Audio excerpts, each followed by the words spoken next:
और यहाँ मैं आप लोगों को ये भी बता देना चाहती हूँ, अब चुनाव के दौरान खास तौर से कांग्रेस पार्टी के बड़े नेता ये कहते हैं कि अति पिछड़े वर्ग को पूरा लाभ दिलाने के लिए जातीय जनगणना होनी चाहिए, जातीय जनगणना। लेकिन शायद इन्हें ये मालूम होना चाहिए और अपने लोगों को भी ये मालूम होना चाहिए कि जब अंग्रेजों के जाने के बाद केंद्र में लंबे अरसे तक कांग्रेस पार्टी पावर में रही, तो कांग्रेस पार्टी की हुकूमत के दौरान सबसे पहले पिछड़े वर्ग के लोगों को आरक्षण देने के लिए तो जो सर्वे हुआ था, काका कालेलकर की रिपोर्ट आई, उसे कांग्रेस पार्टी की सरकार ने उस समय लागू नहीं किया। उसके बाद मंडल कमीशन की रिपोर्ट आई, उसे कांग्रेस पार्टी की सरकार ने लागू नहीं किया। तो जो कांग्रेस पार्टी अति पिछड़े वर्गों की मंडल कमीशन की रिपोर्ट को जिसने लागू नहीं किया, काका कालेलकर की रिपोर्ट को लागू नहीं किया, आज वो चुनाव के दौरान पिछड़े वर्गों की वोट लेने के लिए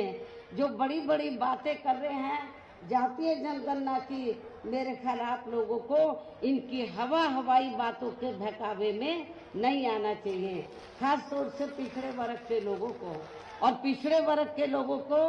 जो आरक्षण की सुविधा मिली है, तो ये देन बीएसपी की है। बीएसपी के अथक प्रयासों से श्री बीपी सिंह की सरकार में तो ये सुविधाएं इन्हें मिली है। इसके साथ ही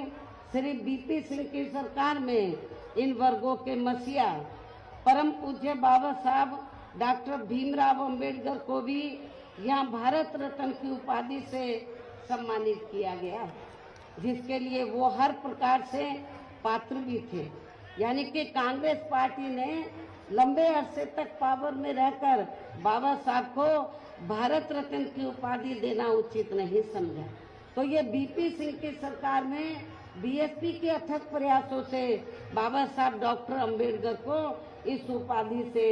सम्मानित किया गया, जो बहुत पहले ही इनको ये सम्मान मिल जाना चाहिए था, जिसके लिए विशेषकर इतना जो डिले हुआ,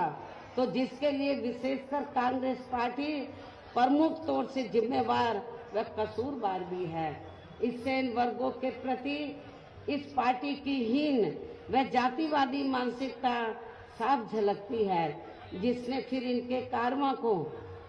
आगे बढ़ाने वाले